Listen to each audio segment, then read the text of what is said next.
it's a real pleasure to be here and talking and doing a panel for the Churchill Club. We've been talking about doing some kind of a session about search for just over about a year. And when it got closer and we came up with some ideas, this panel really came about from Stephen Levy's excellent book, In the Plex. If you haven't read it, my short review is go read it. Not now, but maybe in about an hour and a half. And engineer David Bailey is quoted as being assigned to work in an office at Google. And he's supposed to be working in this office with Amit Singhal, Ben Gomes, and Matt Cutts. And he says it's definitely the cool kid's office. And that really struck me when I read that, because I'd been to this office many times over the years. I typically would go into Google and have a day's worth of briefings. And then at the end of the day, I'd usually end up talking to Matt on webmaster issues, and we would be in this office, and it would kind of turn into this search bowl session, which is a lot of fun to hear all of them interacting about, well, maybe the result should be this way or this particular issue. So this kind of session is kind of bringing that office to life and some of the things that go on with it. If I had to describe the areas that each of these men oversee, when it comes to search, Amit would be the brains, and Ben would be the looks, and Matt would be the brawn. So I hope you're happy with your choices in life. Amit oversees the ranking algorithm at Google, how Google decides what content should be shown in response to searches that happen. Ben oversees features that help you search better, as well as the user interface look that lets you interact with Google search. And Matt's the bouncer. He's the chief of police, the person in charge of keeping the people who would spam and pollute and harm Google search results and bring disorder there under control. And they're each going to tell you a little bit more about themselves. We'll start with Amit, because he's the baby of the group, having been at Google for only 10.5 years. Thank you, Danny. So what Danny is referring to is the fact that of the 3 Googlers you are seeing up here, I joined Google last. These 2 were already there, and I've been there 10.5 years in a 12.5-year-old Google. So that's the composition of the office. We have been there for 10.5 years together, 11.5, and somewhere in there for Matt. And we have worked together since the day I arrived. I have had a fairly long academic background before I arrived at Google. I got a master's in search and then a PhD in search. Yes, there is such a thing.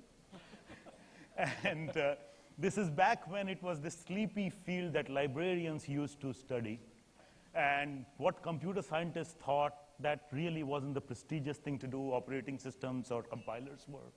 And this is all geek talk. Yeah. And I ended up getting a PhD in search and went to AT&T Bell Labs, which became AT&T Labs, to pursue an academic career, and published a lot of papers and so on about search. And then in 1999, my good friend Krishna Bharat, who is father of Google News, in a conference over beers told me that he's going to this company called Google in 1999. And Krishna was single then, just to give you some color on the conversation.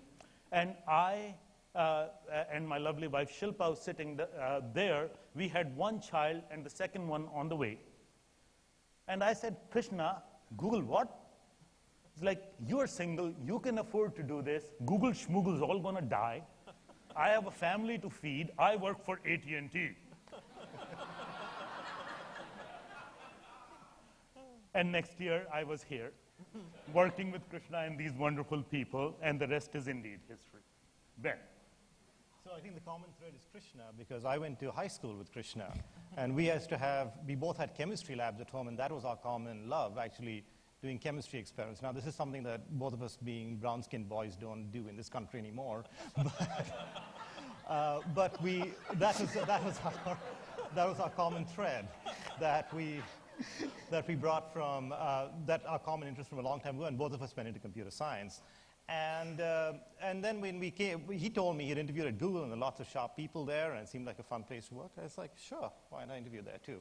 And so I interviewed there, I got the job, and I remember my boss at Sun asked me, he said, do you think Google is ever going to be 1/10 the size of Alta Vista?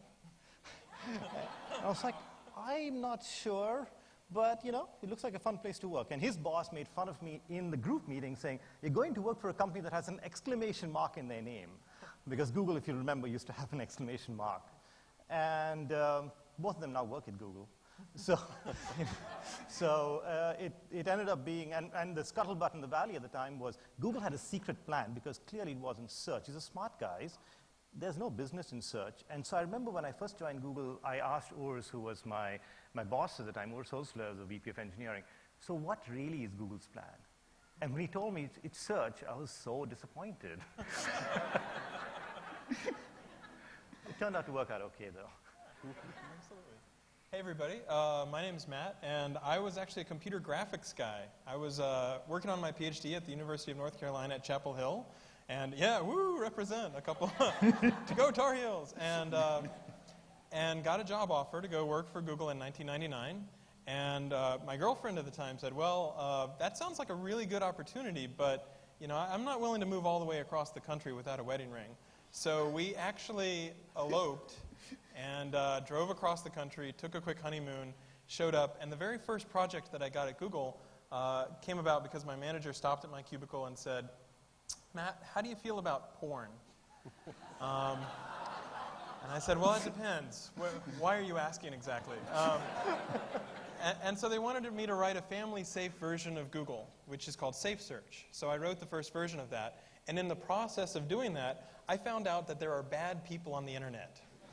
And so for the last 10 or 11 years, I've been dealing with bad people on the internet. And of course, there's a huge number of good people as well, but that's been a lot of what I work on.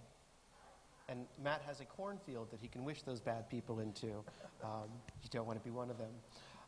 We're going to dive into some questions, just a really bit of background, just to kind of set the stage on some of the technical stuff. It won't be that much of a technical issue, but, you know, search engines, to the essential pieces of them, there is a crawler that goes out and finds pages from all over the web and stores the content that this crawler finds in what we call an index. It's like a big book of the web.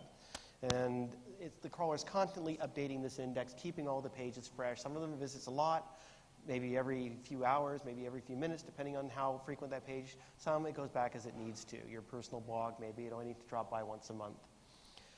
When all that stuff is put into this index and we come along and we do our searches, that's where the search algorithm kicks in.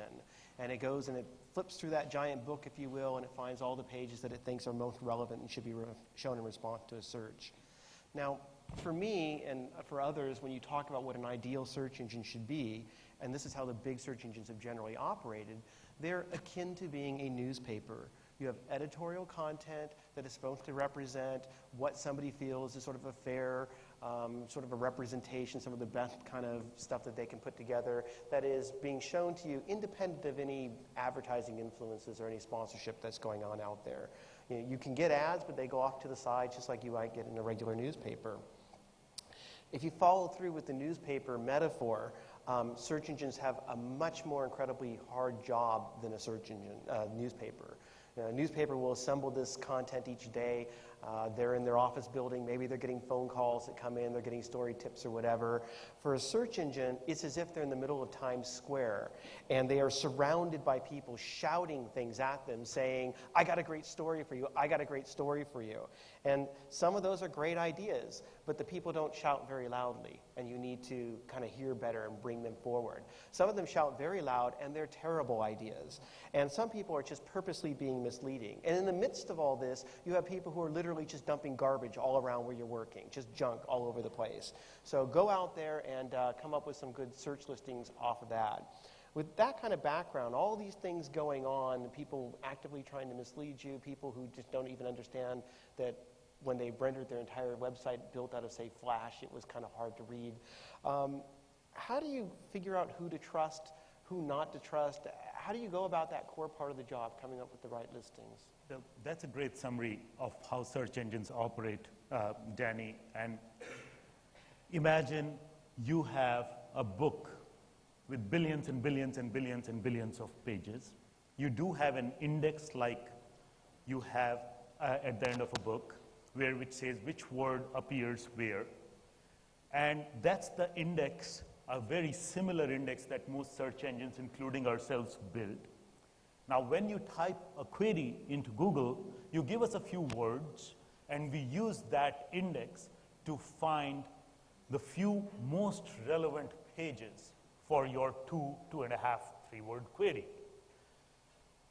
And this is clearly a deeply scientific process.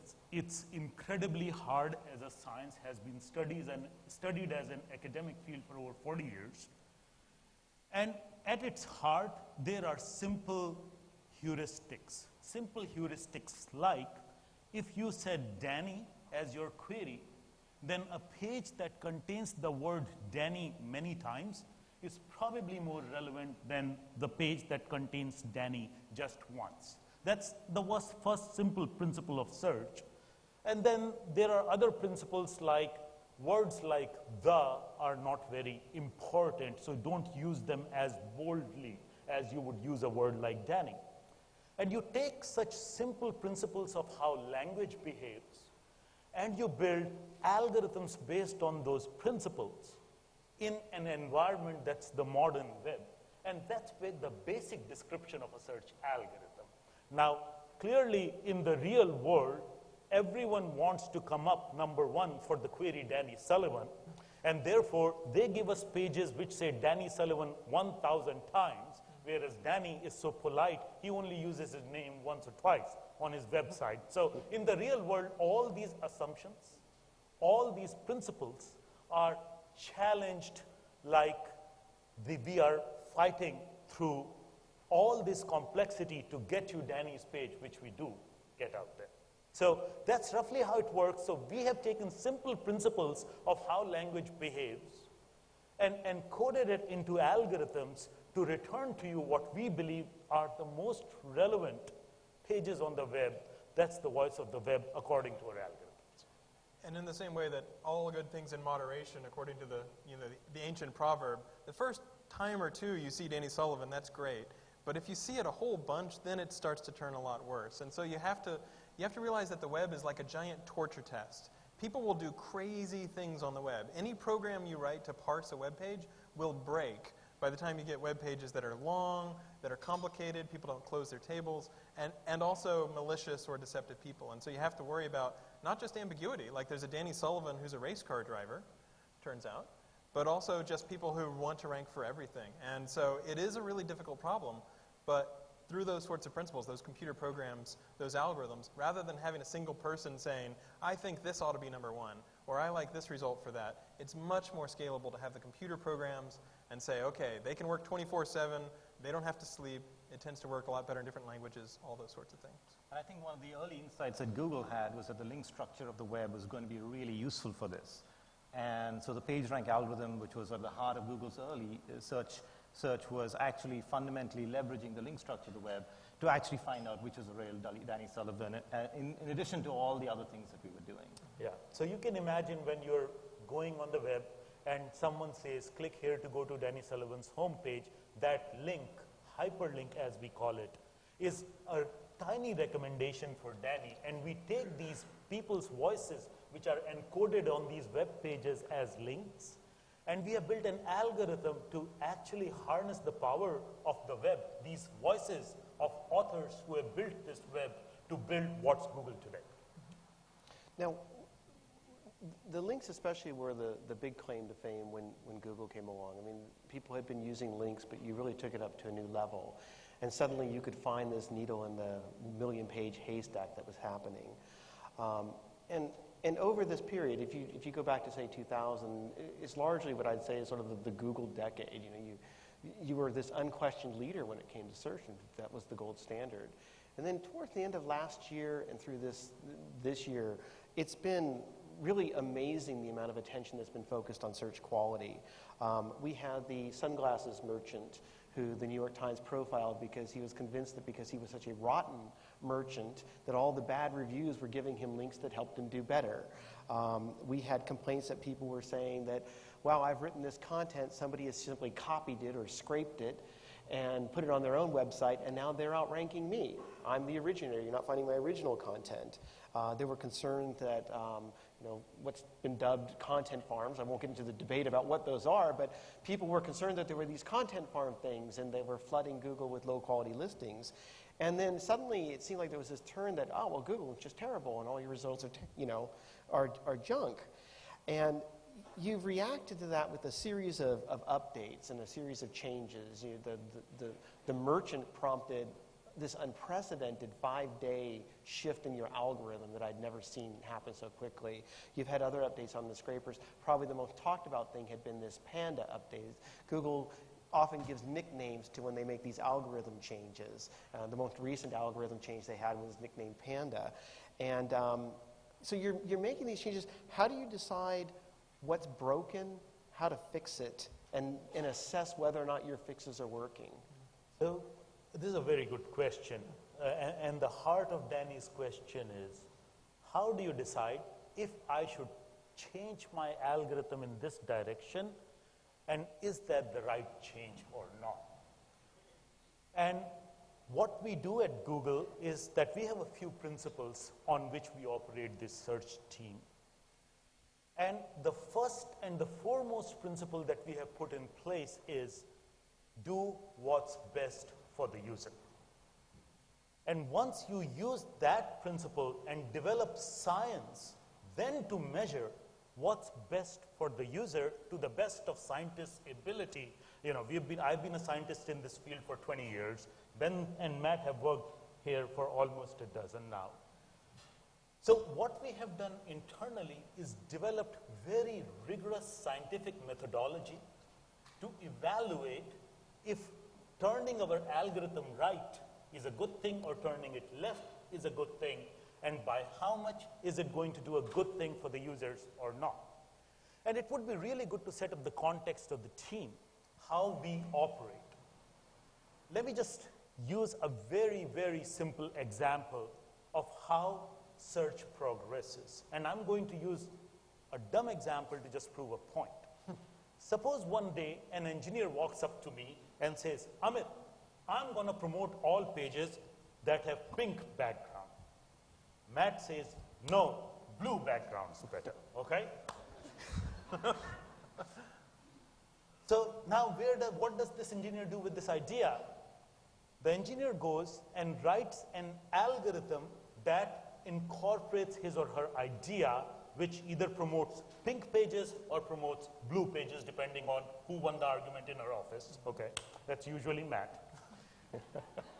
And then that algorithm is unleashed in a sandbox, which we have of the entire web inside our offices, not really in our offices, they are in data centers, but only available to our engineers. No users are subjected to that sandbox. And the engineer runs this blue page promotion idea in the sandbox. So the new algorithm is blue page rank higher, other page rank lower. Now you have the new algorithm and the current algorithm, the two ranking systems. We take these two ranking systems and put them through amazingly rigorous testing. Rigorous testing involves things like we will take hundreds and thousands of queries from our past logs, run the old algorithm, run the new algorithm. We will show it to an independent human being outside who doesn't even know what algorithm is being tested. And sometimes we do this on them so that they don't develop a favorite left or right, okay? And computers keep track of whether left was the new or the right was the new. And statistically, after you have run thousands of queries through this left-right blind test, first number emerges that says, no, promoting blue pages is not such a great idea, Matt. Sorry. It was a thought, So there we go, right? Now that's the first test you have to pass. Once you have passed that level of testing, we take a tiny subset of our live traffic and we take this algorithm and we put it outside in a real data center where users are doing their queries. And we take a very, very tiny subset of our live traffic coming into that data center and subject it to this new algorithm if it was good. The blue one didn't make it to live testing.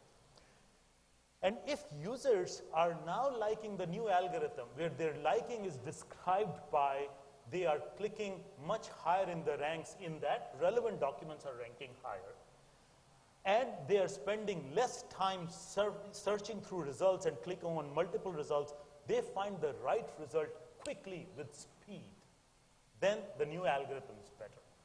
And with these tests in mind and this much statistics behind every change, and we make about 500 changes to our algorithm every year, and we run 20,000 plus such tests every year. With this level of rigorous scientific testing, we put a statistical report together, put by a statistician not related to the engineer or his or her team. That report is brought to a group of people, all three of us included, to make a decision whether this algorithm should be launched to the world or not.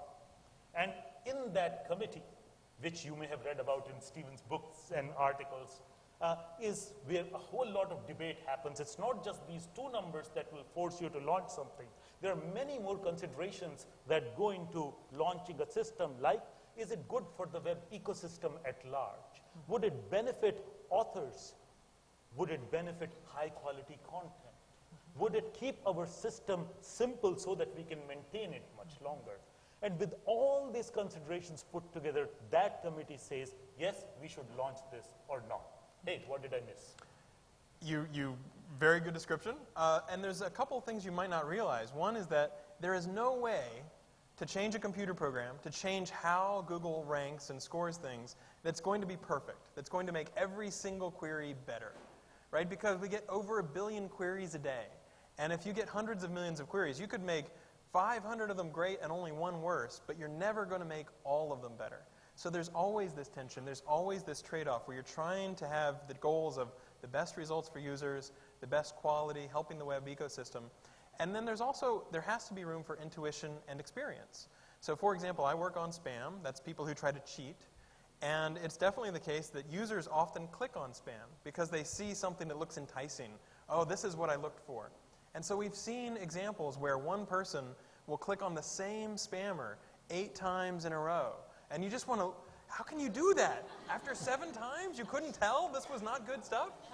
Right? And so by looking at just the raw clicks or just the raw statistics, it might look like this is a horrible change. So you have to take those factors into account.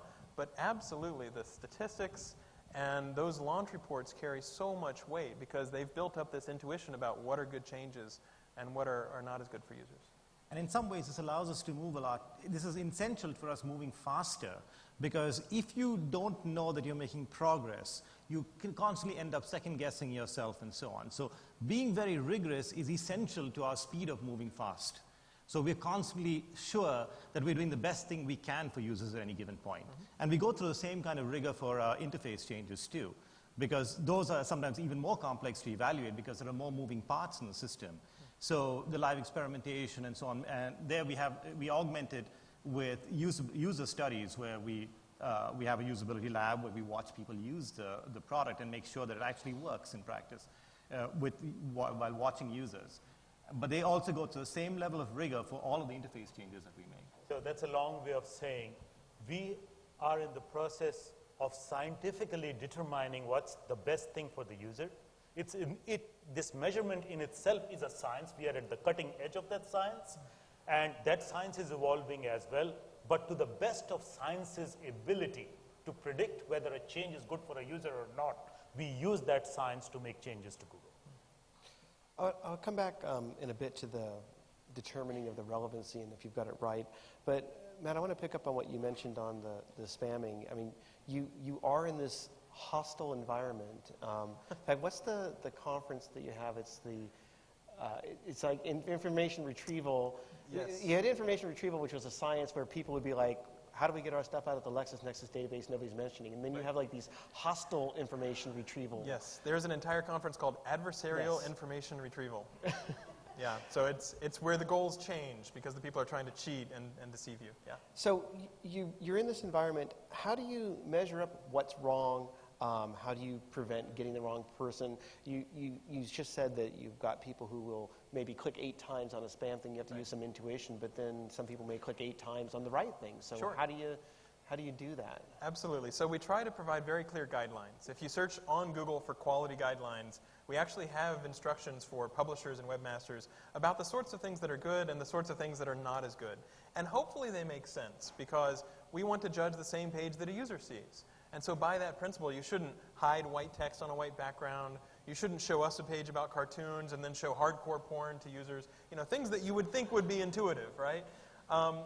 And so what's good and bad, what's the curse, is that once you know how to see spam, you will always see spam. In any system, you'll look at the cheaters, you'll find the people, you'll recognize the people who are trying to game the system.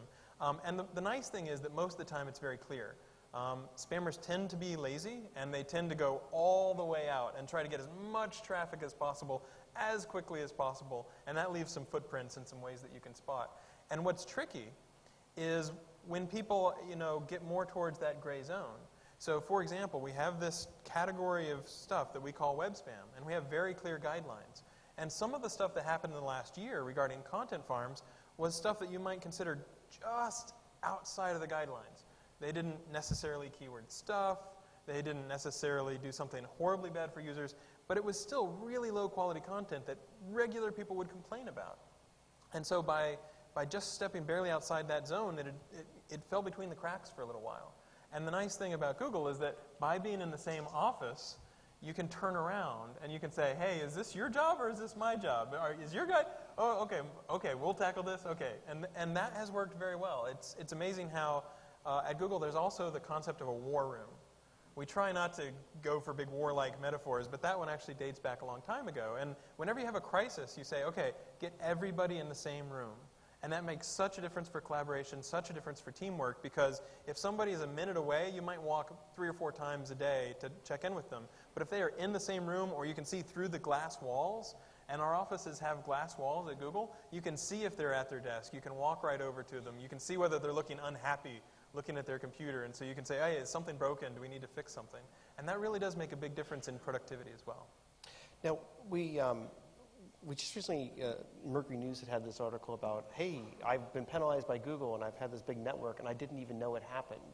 Mm-hmm. And we've gone back and forth on this before. I'm like, why don't you just tell everybody if they have a penalty? Yep. You guys will tell people if they have some penalties, but you won't tell everybody, so why not just say, hey, you know what, you're doing something bad, and I will report it to you in our Google Webmaster Central system. Absolutely. So Amit talked very well about algorithmic search, and the vast majority of what happens is all involving computer programs. My team sometimes has to take manual action, because if you type in your name and you get off-topic porn, so you write an angry email to Google and say, I would not like this porn result showing up for my name. I've never been in a porn film in my life. And we write back and we say, well, it's going to take us 6 to 9 months, and we think we might have an algorithm that might help. That's pretty discouraging. So my group is one of the very few where we actually are willing to take manual action. And so we've been trying a communication experiment this past year where if we have taken manual action, you can do what's known as a reconsideration request. So it's basically an appeal. And we will tell you whether we have taken manual action against your site or not. Now, if an algorithm is ranking your site lower, well, I'm sorry, with over 200 million domains, there's no way we can talk with every single webmaster or publisher one-on-one. We just, literally everyone at Google would have to do customer support. There would be no one left to actually run the computer programs and write new algorithms. So we think that that's a relatively good compromise in that if there has been manual action, you can now start to get information about that. You can say, here's what's different, here's what's new. Please let me back into Google. I've taken off the hidden text or whatever's involved. And if you're logging in, it's become more broad, more of the things, but there's still some things we're not going to tell you. Well, previously we hadn't revealed everything we knew because there are some really bad guys out there. Like Al Gore has had his website hacked. Al Gore's bad. Well, Al Gore's not bad, but his website has been hacked. Donald Trump has had his website hacked. And so there are a lot of really malicious people out there that will install malware, viruses, spyware, Trojans, whatever you want to call them, stuff you don't want on your computer. And you don't want to clue those folks in. So it is a tension, but we've absolutely been moving more towards transparency, as much communication as we can figure out how to do. In fact, some Google employees in this room have worked on trying to improve that process and have really done a great job of it. Now, people not doing well in Google has sparked complaints. And in fact, people not doing well in search engines have sparked complaints since before we even had search engines. And there's been various things that have gone. The most common complaint that I've heard in my time has been, well, you're not ranking me well because you're trying to get me to buy an ad. But lately, now it seems to be that the reason that you're not ranking people is because they're all competitors to you. And that to preserve the Google monopoly, you're blocking them off. So what's the deal? You guys are wiping out competitors? So the nice thing about working in search quality is we don't worry about ads or revenue at all. We have a very clear mission of doing what's best for the user. So that's not in our area of scope of worrying about it all. Yeah, and so there's a clear church and state separation between search and ads. No matter how much money an advertiser pays Google, and that kind of goes into a revenue, they cannot improve their ranking. Okay? That's fundamentally how it works. And then the question that Danny poses is, hey, aren't you now putting this stuff up because I'm competing with you and you have demoted me? Where this stuff is, say, your stuff, that's what they call it. And I go back to our first principle, do what's best for the user. Our job is to give users the answers to their queries. What they asked for is what we need to answer. Now, in a most simplistic form, if the user types the query 2 plus 2, should we return a list of pages that have the words 2 plus 2 on it? Or should we say 4? What would you expect? If you were writing a search engine, what would you do? Take the next example. When someone says the query 1600 Amphitheater Parkway, Mountain View, California, would you not show them a map pinpointing exactly what they're looking for? Our job is to answer user queries, and that's what we do. Everything that we do, someone types GOOG, they are looking for what's the stock price of our company today at this point. And we return that value right out there. When you work with our first principles that it's all about the user, and our job is to answer your queries, everything else falls in place. And I think we think about it in terms of the time it takes you from the time you enter your query to the time you get the information you need. And it's going to be a lot faster for you to see the number 4 over there when you typed in 2 plus 2. So that is our goal, to get you to the information, the answer you need as quickly as possible. And that guides, we believe that's what's best for the user, and that guides our decision making. And if you go to the very extreme, if someone comes to Google and types in poison control, you really want them to get the phone number for poison control as quickly as possible. So you want to get them that answer, whatever it is they're looking for.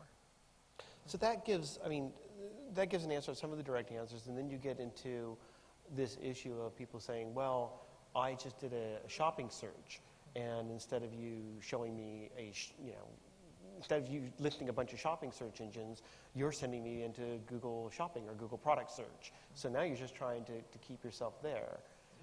This definition is actually somewhat absurd.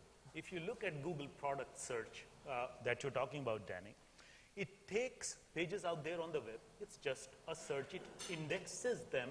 It organizes that information better related to your task, where your task is to figure out how much does something cost, how well is it rated, should I buy this, is this merchant high quality?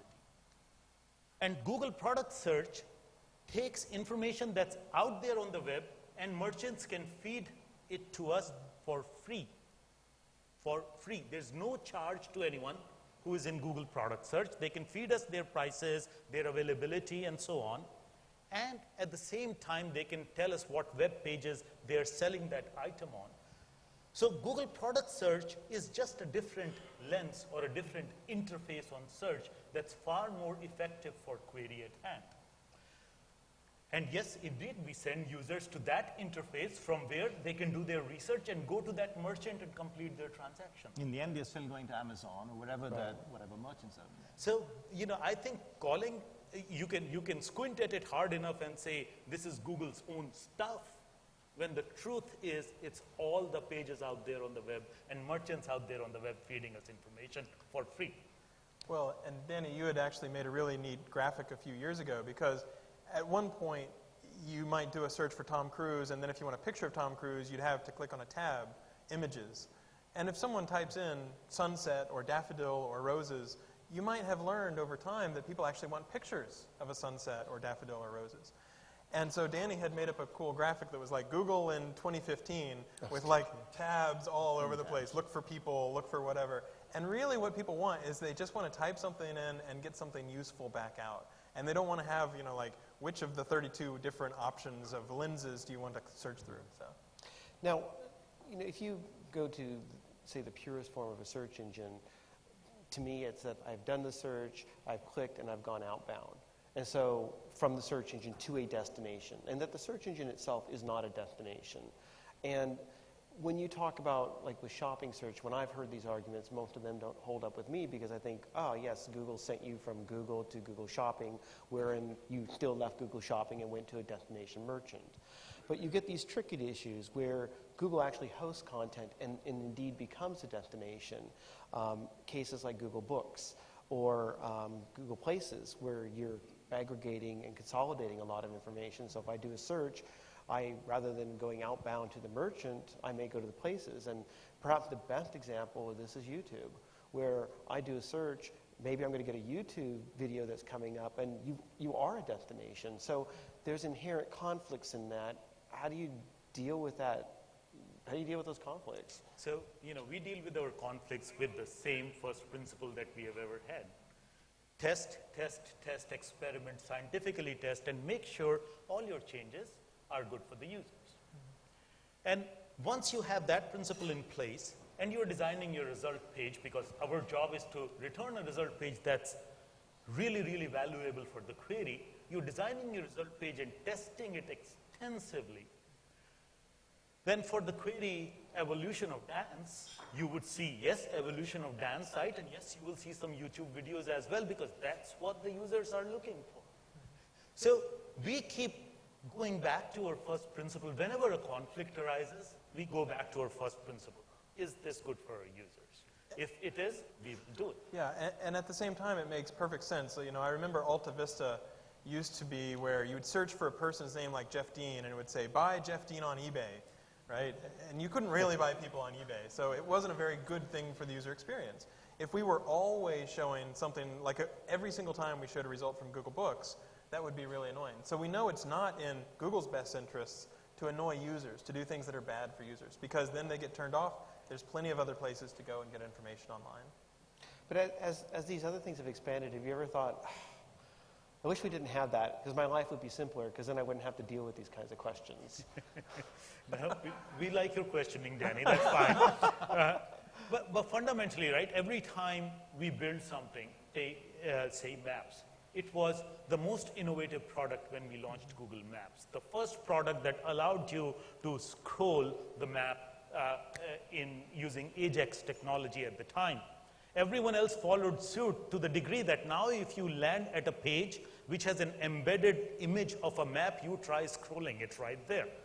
So we feel proud to build these innovative products. And when we build these innovative products, then giving users answers right on the result page is absolutely the right thing to do. So clearly, our job is going back to our first principle, giving users answers to what they ask for, and sometimes we have to lean upon innovative products like Maps to answer a query.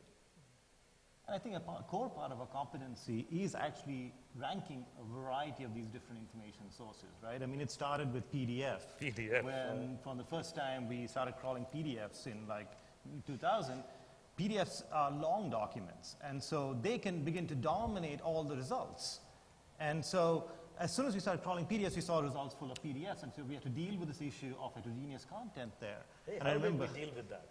I was working on crawling and indexing at the time, and also ranking, and then I realized, well, we just hired a world expert on ranking. Maybe I should ask him. And he had not yet even come to Mountain View, and I remember calling him up to say, Amit, you did your thesis on this stuff. What do you do? And so I remember talking to him about this. And so Ben calls me, and he says, hey, we just started crawling PDFs, and they're long documents. They have the word over and over again. For every query, I'm seeing just PDFs. For the query IBM, I'm seeing PDF, not IBM.com.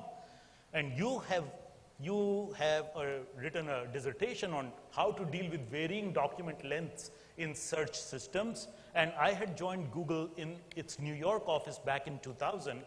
And Ben was in California. This is around late 2000. He calls me up. We were driving back home from Jersey City from having dinner at a friend's house with our 2 kids in the back, right? And my wife was driving the van.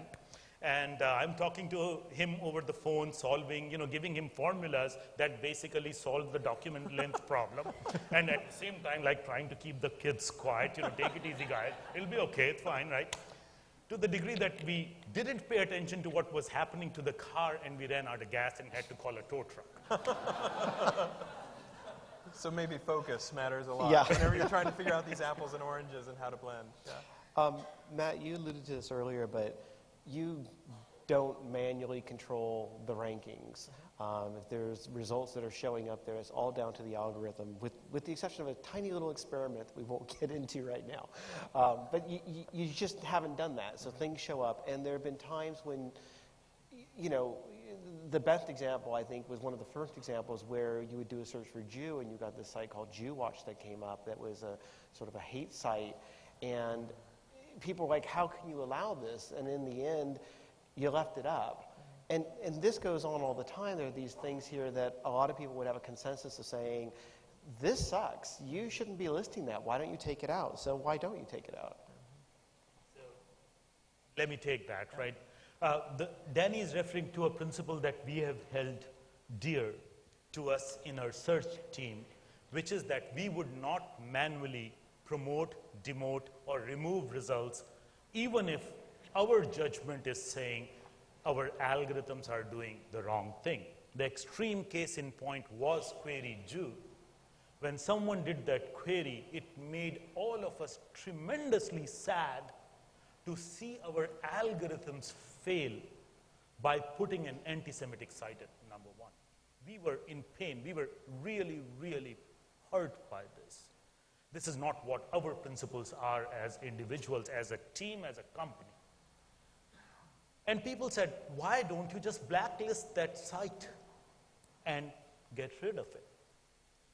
However, we said, no, it's our algorithms going wrong, and we will find a solution to this algorithmic problem by algorithms, because this judgment was so clear-cut in this case that everyone's instinct would be to go blacklist that site.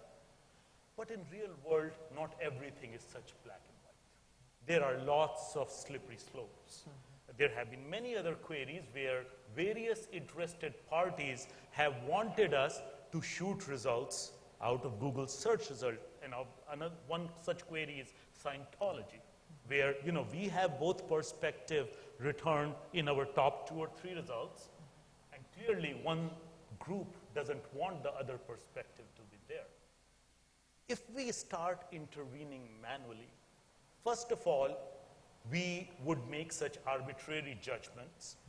Number 2, we may paper over one hole in our algorithm, which would not fix similar problems in many more queries that our algorithm may be causing, and in many more languages that we don't even read. So our principle that we have held near and dear to our heart is, we let our algorithms reflect the voice of the web, and sometimes our algorithms will be imperfect, and we'll work hard to make them better and better. But our subjective judgment, though mostly right, is not always the right thing. And that principle has actually served us well over the last 10 years of us doing that. And that is reflected in our users coming back to Google and liking what we do. And I think that's a principle that's come down from Larry and Sergey. In fact, with the query Jew, shortly after the problem arose, Sergey said, we will not be changing this. And then the web changed, and actually the ranking changed around. And he came back and he yelled, it's like, why did you change it? He's like, well, no, we didn't change anything. The web did change briefly, and then it flipped back again. But over time, the algorithms have gradually improved to get rid of most of those sorts of problems. And then the side effect of that actually, like you referred to briefly, is that we have been very good in languages we don't even speak, because we've relied so much on algorithmic approaches. Because otherwise, we'd have to do the same thing in every language in every country that we're in, and that's an impossible task. A consequence of taking this algorithmic approach is that we can then be excellent in small languages, in languages that otherwise are not considered maybe that important, and it just works across the world. Yeah, I mean, a normal company would set their priorities based on revenue in a language. We don't pay attention to that. We say our job is to serve every query everywhere, in every language, whether it's in Swahili or in Hindi or in English, of course. And this algorithmic approach allows us to dish the best results for English, but the same algorithm, since languages are not that different in general, when you dive deeper, there are lots of differences that I'll not go into right now. But that algorithmic approach, then any algorithmic improvement made in English not only serves English, it serves Japanese, Swahili, Hindi, you name it, and the entire search system in this world gets better. And we feel proud to have had this principle. I'm sweating because I've got 5 questions and 10 minutes to get them in. So we're going to lightning round. All right. So you've got also listings that have impacts on people. Rick Santorum would probably be very happy if you could make an algorithm change for searches on his name. But you can argue, well, he's a public figure, did certain things, upset other people, maybe, that's just what happens.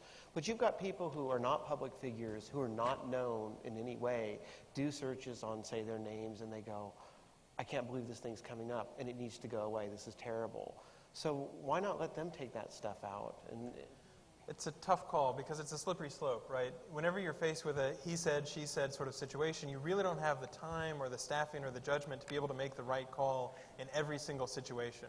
So normally we say, look, Google is attempting to be a reflection of the web, right? If there's someone who's important in real life, we want to reflect that on the web. And if someone is libeling you in real life, you can either send them a cease and desist, you can get a court case, there's lots of ways to take care of that. And online, there's lots of great ways to get your message out. You can start a blog, you can tweet, you can be on Facebook. So there's many, many ways where you can have other search results that can show up rather than just this one negative search result. But at the same time, I would say we feel the responsibility because we hear complaints, we hear people who are unhappy, and it's safe to say with so many users and so many queries, there's always someone who's unhappy, or there's always someone who can point out a really bad search result. And so I can't speak for these guys, but a lot of the times I go to bed at night thinking about how could I fix that problem, right? Or you spend that time in the shower, thinking, okay, how is that going to get fixed? But as long as you have hundreds of people behind the curtain who are thinking about how to improve search quality on all those different dimensions, then in general it tends to go pretty well. Let me just briefly add, right? We have spent a substantial amount of our careers devoted to search, as students of search, as devotees of search. And we think day in and day out about search and how to make it better. If someone is seeing some content about them that they don't like, we heard. Mm-hmm. But then there is that case when you are searching on a doctor who you learn had his license revoked 3 times. Surely that doctor doesn't like that result. But our responsibility is bigger than that. And that's the principle we operate under. Because it always comes back to the user. What is in the best interest of the user? Mm. Now, I talked earlier that you've had these attacks on relevancy and you've got to improve things and you've made these sorts of changes. But one of the changes, and it's not even new, you've done it for a couple years, to try to increase the relevancy of results has been to personalize things. So where someone is based out of, if you're doing a search here versus down south, you're going to see maybe slightly different results. Your search history, the kinds of things you search on sites you've been, can come in and influence it. So we have these personalized results. And now you've got people like Eli Pariser and his filter bubble saying, well, this is terrible because now you're just showing us things we all like and we're not getting the diversity. So, what's your reaction to that? Do we have this kind of a bubble? Should there just be normal results for everybody? Is this a harmful type of thing? So you can just imagine a normal result for searching for a restaurant in Newport Beach would be all New York City restaurants. Okay? That would be a normal result because by population and masses and consumption and usage, that's probably what wins out. So we do personalized results, And there are cases like restaurants where we personalize them tremendously, or whether we personalize weather results to where you are. And there are other cases like the query banks. Guess what? If I started returning Lloyd's Bank in the US, you guys won't be very happy.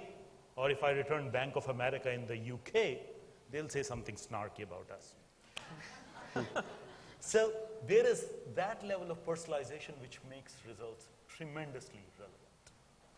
And then the type of personalization that Eli's filter bubble talks about is the view personalization, that I'm just getting my view reinforced.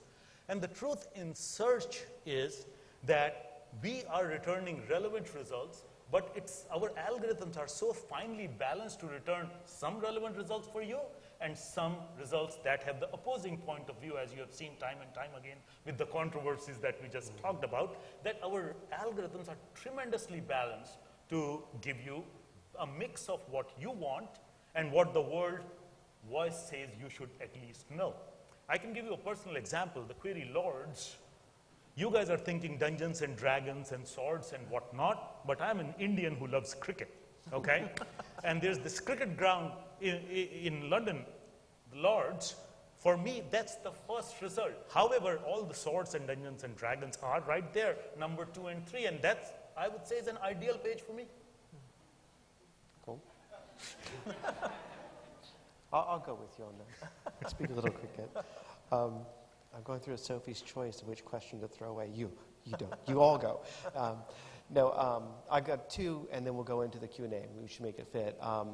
So we all not only have personalization of results, we have socialization of results, and which is sort of a subset of that personal, who you know, who you're friends with, and so on. You've been using social search for about 2 years now and having that influence things, but now you have your own social network.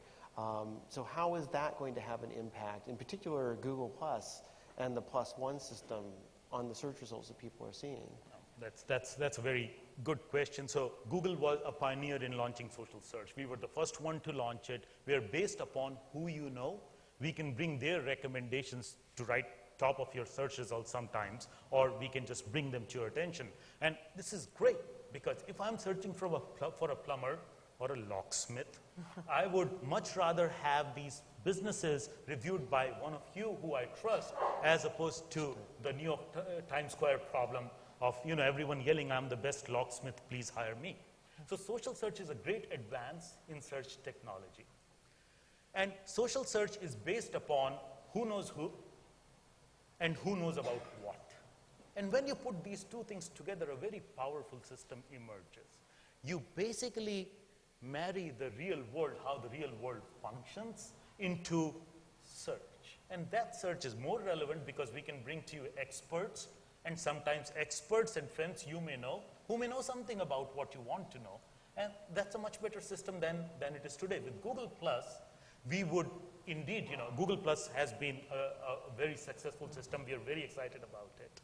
And with Google Plus, we have much more data on who you know and what they know, so that we can improve your search experience going forward.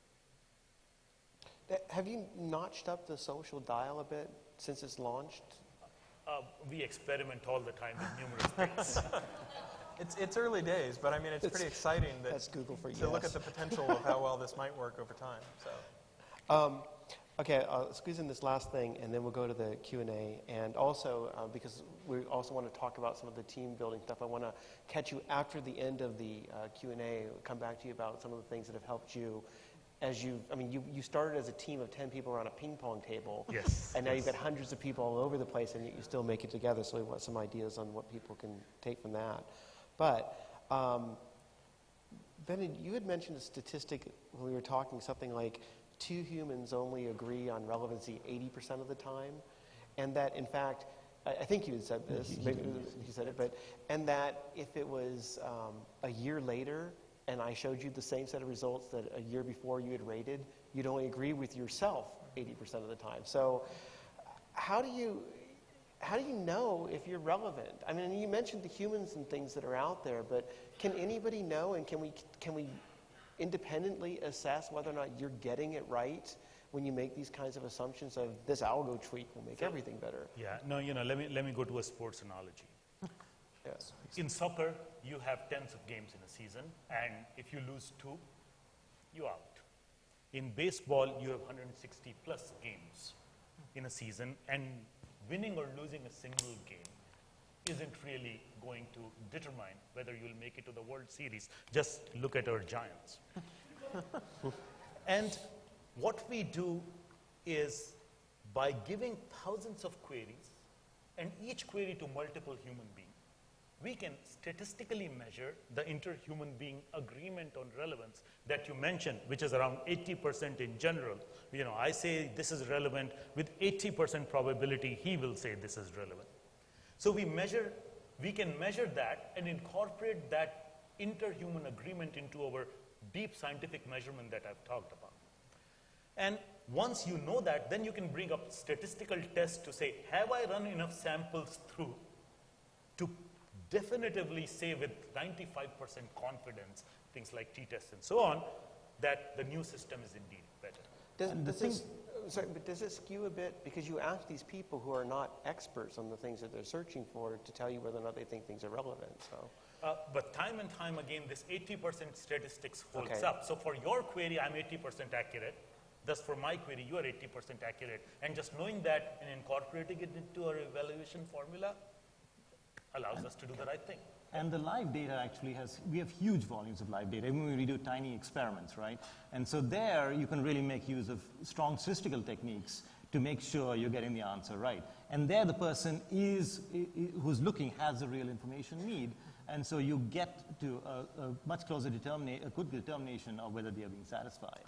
But I think the part that might frustrate you is Google has spent 10 years trying to figure out how to evaluate potential changes, but we haven't talked as much about that outside of Google. And so, to have a third party to say the relevancy is better of this search engine or that search engine is really difficult. And unfortunately, a lot of people will do like 3 queries, and that'll say, oh, okay, I found my homepage, therefore this is the best search engine. And so there hasn't been as much rigor in the third-party analysis. A lot of it is reduced down to metrics about who happens to have more growth in queries this month or something like that.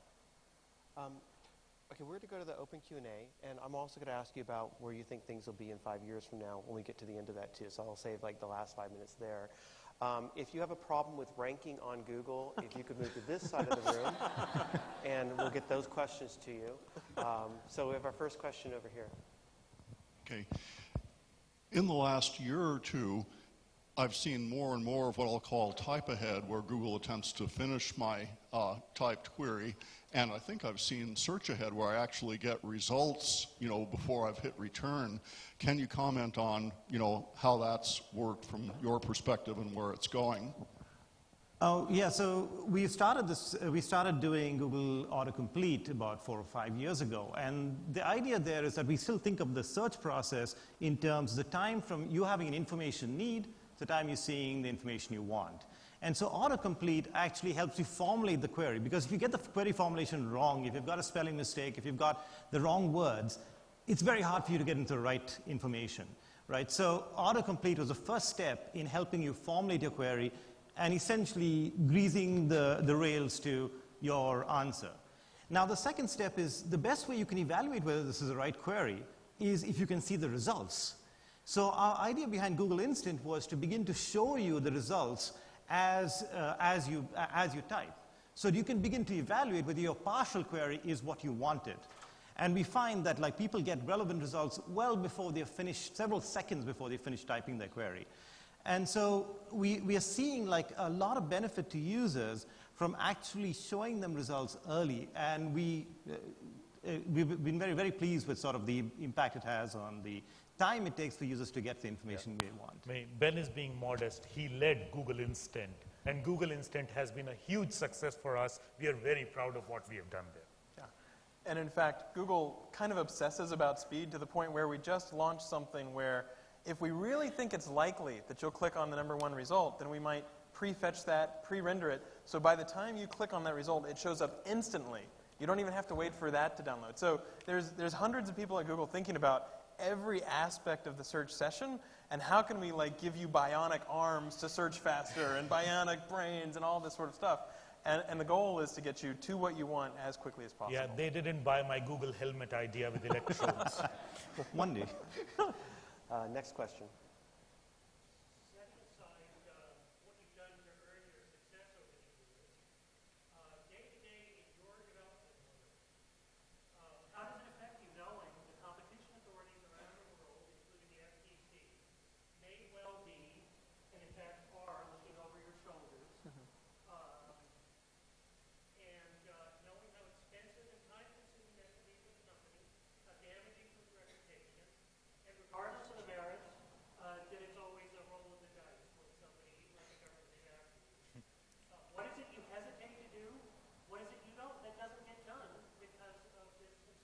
Yeah, that's a great question. I think having worked at the company for 10, 11 plus years, the core essence, the principles of the company have remained the same because it's almost like Spider-Man, right? With great power comes great responsibility.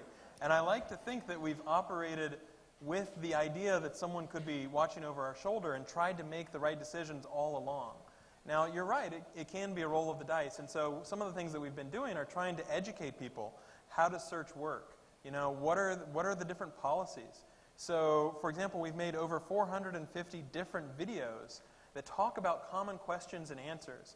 And if we can do a good job of explaining, yeah, there is some manual stuff whenever there's spam, but the vast majority of it is algorithmic, and explain how these are best practices and how every search engine does them to some degree, then hopefully that decreases the odds that there will be some miscommunication and some fluke will result in a problem.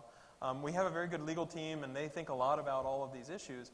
But I like to think that the core values at Google are such that we try to behave as if we were the underdog. We try to figure out how can you step into the other person's shoes. So how can you have a good appeal process?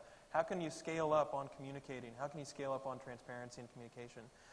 But you have to be mindful that, you know, as an engineering company, we always have to have the idea that we can be wrong. We are a very disruptive company in a very disruptive space, which is technology. And so you have to be mindful of that responsibility. And if there are people who have suggestions for ways to improve, you absolutely want to be open to that and listen to that, whether that's someone you meet at a conference, someone who's tweeting to you, or whether it's someone who's a regulator. Next question. Hi. I had a question about what you do to deal with like the quote-unquote bad guys. Like, for instance, I understand searches are like generated as a result of an algorithm. But like, for instance, JCPenney, I guess a couple of months ago, that New York Times article about like how it kind of gamed the system. Like, what did you do to affect their rankings? And like, what can a company like JCPenney do to kind of gain in the rankings afterwards? Yeah, absolutely. So some of the Googlers who worked on that exact thing are a couple tables away from you, as a matter of fact, right now. So for people who didn't read the New York Times story, this was JCPenney had engaged an SEO company, a search engine optimization company, and there are certain things that Google prefers not to see in our search results. So if you are buying links that pass PageRank, it's almost like a form of payola. It's like you're paying someone to say nice things about you, but you're just paying them to link to you. And so that's something that's against our guidelines, just like you're not allowed to do payola on the radio. And so whenever we see a violation of our guidelines like that, we are willing to take action. We absolutely try to write algorithms to spot that, counteract those links, diffuse and detect them so that they aren't an issue in the first place. And strangely enough, we'd already detected those links several times. I think if there was a failure in that particular case, it was that we didn't escalate and take stronger action earlier. But then the flip side is, once the company tries to clean things up, and JCPenney did a very good job of trying to make sure that they were doing ethical search engine optimization after that incident happened, then you have to make allowances and say, okay, how do we let you back into the search results? And at all times, the goal is to try to make sure that you're ranking appropriately in the search results. So it is a tricky problem in that, in some cases, judgment does come into play whenever you're looking at violations of our guidelines. But the vast, vast majority of the time, you want those to be handled with the computer programs, with the algorithms, so that you don't have to bring that judgment into play. Our goal in general is to reflect the real authority of a website. The goal of search in general. It's not to be ahead or behind it. Mm-hmm. And when somebody is trying to game the system to be either ahead of their real authority in the world, that's when we have to take action. Next question. Thank you all for a great panel so far. Ben Parr of Mashable.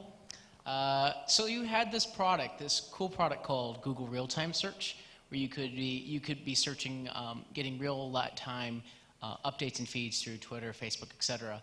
Then the Twitter deal expired and it disappeared. And this is a question from my Google Plus audience, by the way. So the question is, when or if is Google Real-Time Search coming back? And do you need Twitter for that, or is that going to come primarily from Google Plus data? So what Ben is referring to is we launched real-time search based upon data from various real-time data generation, information generation systems like Twitter, Facebook fan pages, and so on. And our deal with Twitter expired. We didn't come to an agreement. And after that, we decided that the value that product was providing was not enough for our users, and we took it offline. And we are actively working on, as we speak, figuring out, using our current G+ data and other sources that are out there, to revive the same functionality into Google search results. So I could say stay tuned. We are working hard on it. Well, why didn't we get, and why don't we have now just the ability to search Google+? I mean, you're a search company, and we don't have the ability to search your own social network. Your feedback is very well taken, Danny. Believe me. Again, we are on it. Yeah. We are always thinking. It's fair to assume there's always lots of things we want to do and a finite amount of people. So, next question. So with the addition of +1 search results, does this offer a new way to game the system where people can +1 and get their search results to the top, or how does that work? Yeah, you can buy those now. I read not to somewhere. be cynical, but every change in search involves a potential way to game the system. I've gotten a little jaded over the years. But the thing that's actually nice is, if you think about ranking as it existed a few years ago, it was primarily based on links, anchor text, what's on the page. So, you know, we have over 200 different signals. The idea that the web might move from anonymous pages in some dark corner where you don't really know who wrote what, to a web where you actually do have some sort of annotation that says, this person wrote this, or this person vouched for this page. And you can have the reputation of individual people or authors. So if someone who's a New York Times columnist shows up on a forum and leaves a 2-line reply, that can be really important even if nobody links to it. So it's absolutely the case that people will try to game social signals, Google+, all of these things. You already see people trying to sell, you know, +1s. But there's different ways where you have new signals and different ways to intersect that and hopefully prevent that. And the idea that you can get a big win from all of these potential new signals is absolutely worth giving it a try. So. And no signal is used in its absolute form. Every signal in its absolute form has its shortcomings, like you mentioned for +1. We cross hundreds of signals to build what's Google today. Yeah. You can certainly imagine having fun like, oh, we'll buy some +1s and then see what shows up. And then, you know, you can play games like that. So. The +1 data right now, it is used as a ranking signal for when you're logged in, correct? When you're logged in, it is a social signal if someone you know has vouched for something. Okay. Indeed, it's part of our social signal. And if you're logged out, is it being used as one of many signals? We are experimenting with numerous things always. Which is Google speak for yes. So my question comes from the standpoint of image and video searches. So, you know, if I was to search for a moonlit beach, and if the images or the video wasn't tagged with those specific words, are you guys doing some advance the art of video and image search, which can get me moonlit beaches without those words being there? So our image search algorithm is far more sophisticated than just looking for those words either in the caption or nearby on the web page. There's a lot of computer vision technology built into our image search algorithm. Some of the team members are here today, which basically use those images to say, hey, this one looks like a beach and so does this one. And now you have a positive loop.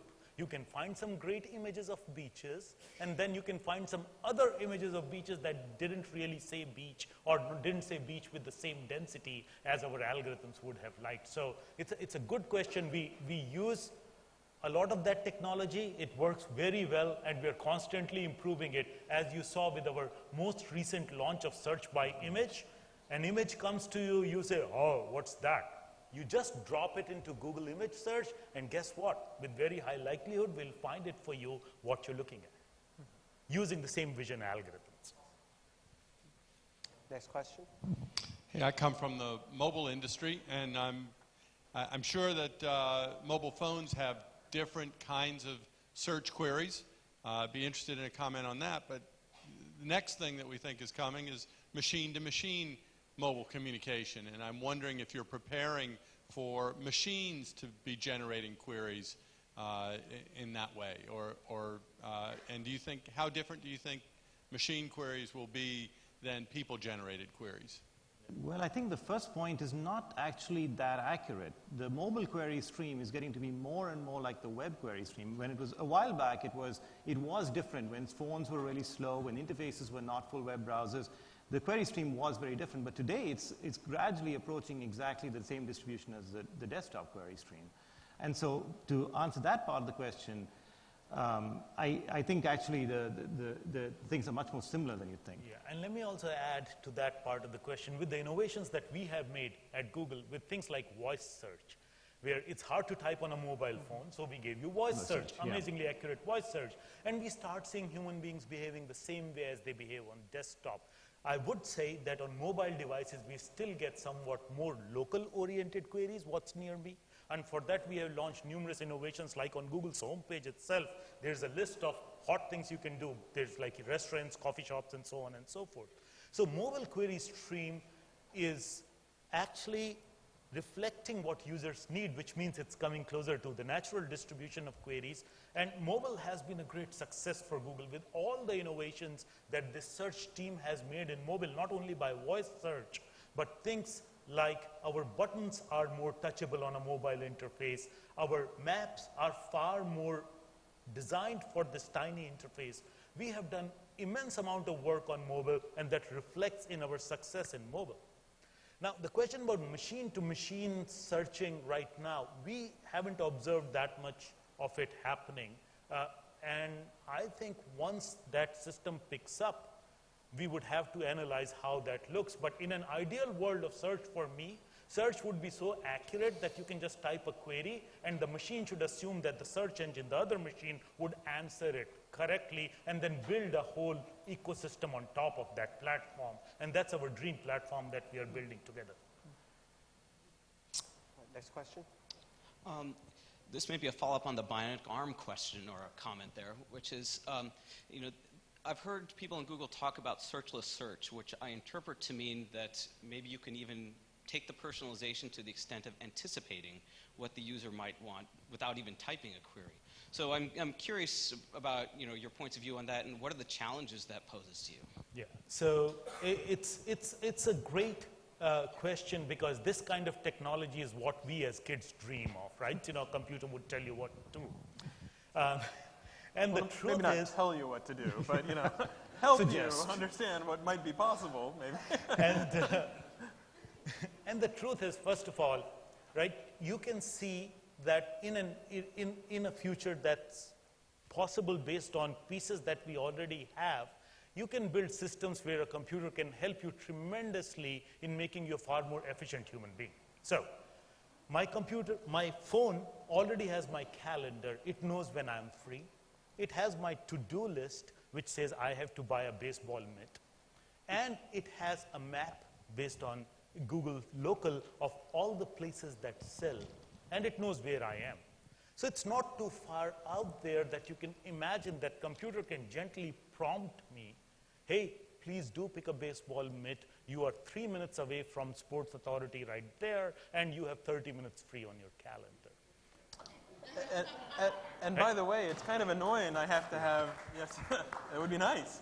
It's kind of annoying that I have to have a to-do list at all, right? Because Google has announced something called Google Wallet.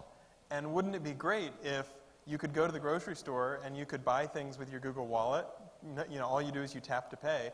And then over time, if you wanted to and gave permission, Google could say, oh, you haven't bought cat food for 6 weeks. Normally you bought it every 4 weeks. Do you want to just add cat food to the list? right? And then finally I don't have to think about, oh, I need A1 or I'm out of, salad dressing or whatever. Like all these little traces we leave, if you're willing to opt in for those kinds of things, Google could be the little tap on your shoulder that's like, hey, don't forget to get wet cat food or something like that. And the key there is that users have to opt into these things. It's a critical aspect. I'm a human being who deeply cares about my privacy. And that's the key part. Everything we do at Google, we think about that. Sometimes we get it wrong. We stand up, apologize, and move on. But that's how these systems and technology will evolve. If someone told me 20 years back that you would type into some machine, what's the height of Mount Everest, and it'll spit out an answer, I'll go, you're smoking crack, buddy. Go off that. Right? But see, what's possible with technology, we all have to dream it together and then build it in a privacy-preserving way. If only you guys could answer our email, that would be a real solution. But next question. Brian Fox, Western Union. First of all, Google has to know that my cat died last week because I blogged it, and you shouldn't send me that. That'll be your job. I'm curious about your vision, your image recognition technology. Do you use the power of the people doing the queries when they confirm that the beach really was what they were looking for? Does that loop back into your algorithm and improve its intelligence? Numerous factors go into deciding in image search what images are most relevant and most liked by users. And there is that positive loop that based on users' choices of what we return, we can improve the system going forward. So when you combine the power of our search algorithm based on words with the power of vision algorithm and this wonderful loop, that's when you get what's Google Great Image Search today. Lauren Chode, also with Western Union. We're a 160-year-old company, and I'm intrigued with the dichotomy of culture, which I care about. So you're obsessed with statistics and algorithms, and yet you talk about glass walls and the power of being 1 minute away from each other and being physically co-located. Can you talk about that in this global world and web and blah, blah, blah, all that stuff? Thank you. Yeah, absolutely. It's been enormously helpful to be very close to the relevant people. And Google has offices around the world. And so, for example, numerous people in our office will have a video conference unit right there where the glass wall, they can look behind them, or they can look through the glass screen and talk to someone in New York. And so with very little work, it's easy to bring up somebody and collaborate from Tel Aviv, from New York, from Zurich. And that makes a huge difference. You always have time zones, but just being able to have that face-to-face connection makes a huge difference. Short circuit an email conversation, hop into some sort of face-to-face communication. It really saves a lot of time and a lot of misunderstandings. Yeah, and we have found this proximity of teams, it makes us tremendously efficient. We can churn out things, as Danny pointed out, in one case, in 5 days, we could launch an algorithmic change at this scale. And this proximity doesn't always have to be physical. And by video conferencing, and in our office, there are like 2 or 3 video conferencing units that are open to the world all the time. And people can just say, hey, can you unmute? I need to talk to you. And there we go. We have a conversation. And I think in the history of Google, we went through periods where we were very densely packed. But we also found, and that was not by design, it was just that we hadn't gotten more space, but we also found those were extremely efficient periods in the company, where people were packed into an office and they communicated a lot more than they otherwise would have. It might not have been their first choice based on their background. Many people came from backgrounds where you had your own office and so on. But it created a kind of energy that I don't think arises otherwise without that kind of density. Yeah, there are some companies where every developer has their own office, whereas Ben, there was one office that had 3 bins in it, and so they called it the Ben Pen, right? Yeah.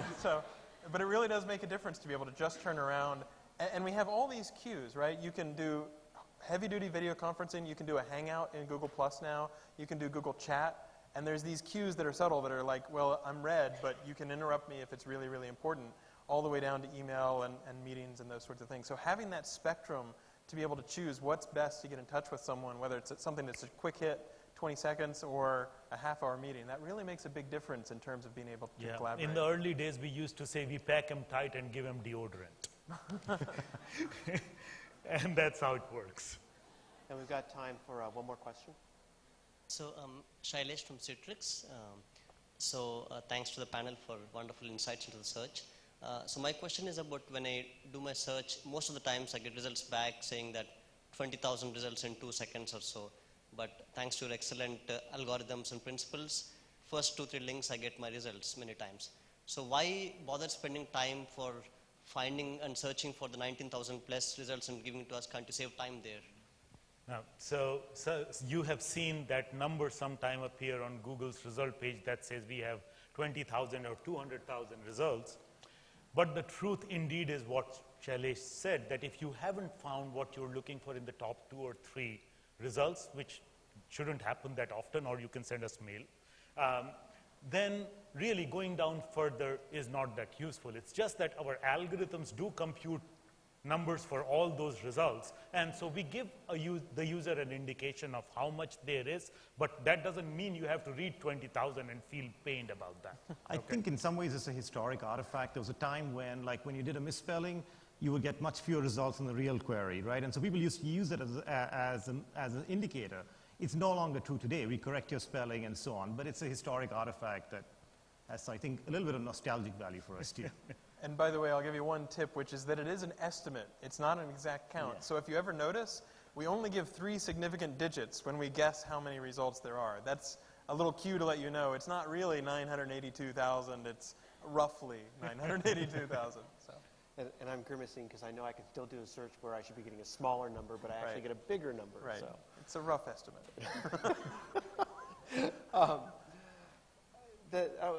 The last 2 things, I want to come back to the team aspect. So, you've talked a little bit about it already with you can network or whatever, but yeah, there's one metaphor that Amit mentioned, which is the baseball metaphor, which is when you've worked together for so many years, it's almost like having that many games in a season. You don't get that frustrated if you lose one time or if somebody tells you to go back to the drawing board. Because I remember whenever I launched Safe Search, this porn filter the first time, I was all ready to go. I was all ready to flip the switch. And 2 engineers tested it out and said, you have too much stuff labeled as porn that isn't really porn. And I had to go back to the drawing board and figure out how to make it better. And at the time, I was kind of frustrated about that. But over the course of doing many launches, you build up that trust to where you say, this person's looking out for the best interests of the user. This person's looking out for the best interests of Google. So take that as constructive feedback. Don't get so caught up in one particular battle, one particular controversy, because it's guaranteed tomorrow there will be a new controversy, a new point of discussion. And that's helped a lot in making things more collegial. Yeah, and now I look back at my 10 years of being part of this group. We started around a ping pong table with 10 people. Now we have hundreds of people in our group. And unwittingly somewhere, we developed a principle that has made this team out-innovate every other team out there. And that principle was, I would put leaders in place who I respect technically.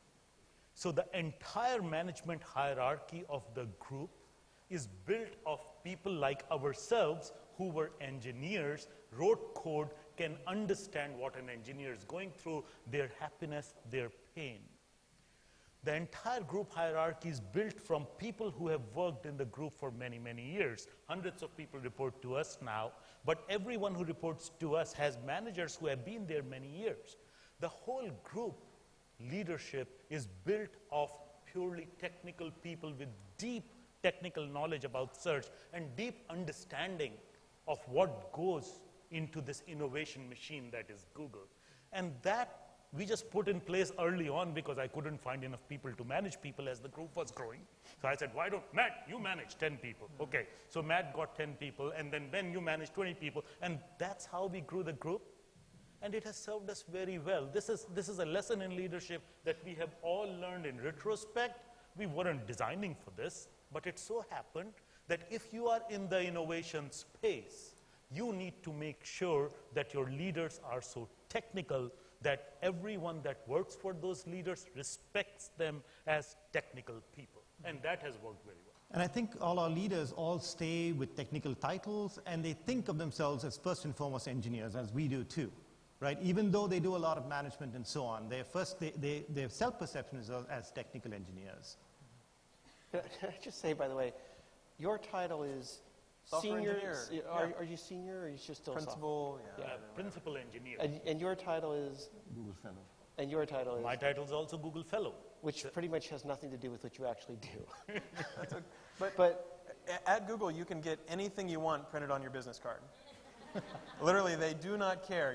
There have been some pretty crazy business cards printed, right? Because titles are kind of, at least at Google, they don't make as much sense to obsess about, right? And so if you can get whatever you want on your business card, then you don't fixate, you don't obsess about it. You worry more about the job at hand, and that tends to work well. And then in a tweetable or Google Plusable or Facebookable short statement, where are we at in 5 years from now other than bionic arms doing all of our searches? So, all of us have our views of where we want to head 5 years from now. I was raised on a healthy dose of Star Trek, and I want my Star Trek computer. Okay, that's what I want in 5 years from now. I should be able to talk to it, ask it whatever, and it should be able to have a conversation with me. And search is, of course, fundamental to that. I want Star Trek in 5 years, but in 1 year, I want the ability to get reminded that I need to get cat food while I'm on the way home.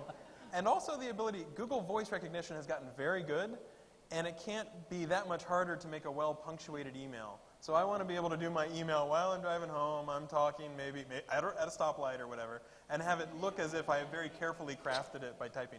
That can't be that hard of a problem. That shouldn't even be a 3-year problem, right? So I'll go back and file a bug when I get back. Okay. Yeah, I think I share Amit's vision of the Star Trek computer, but I think in the shorter time frame, I want the search on my phone, which is with me all the time, to work really, really smoothly and effortlessly. And it's not quite there yet. It's gotten a whole lot better, right? You started, voice recognition is getting there, translation is getting there. You can now do these amazing things, right?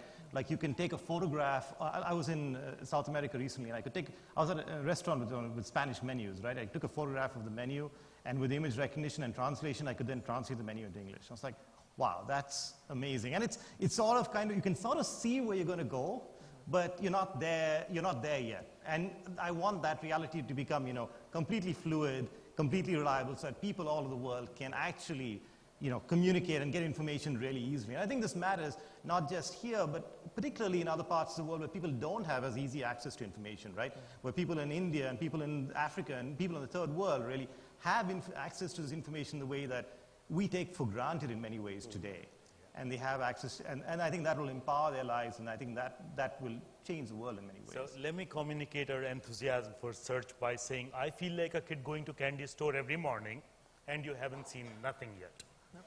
Cool. Well, it sounds like all search in the future will be mobile, and we won't even be searching. It'll be happening for us. So thank you all very much for being here. It's really been a delight. I wish I had another 3 hours to keep going at it. So thank you. Thank you. Thank you.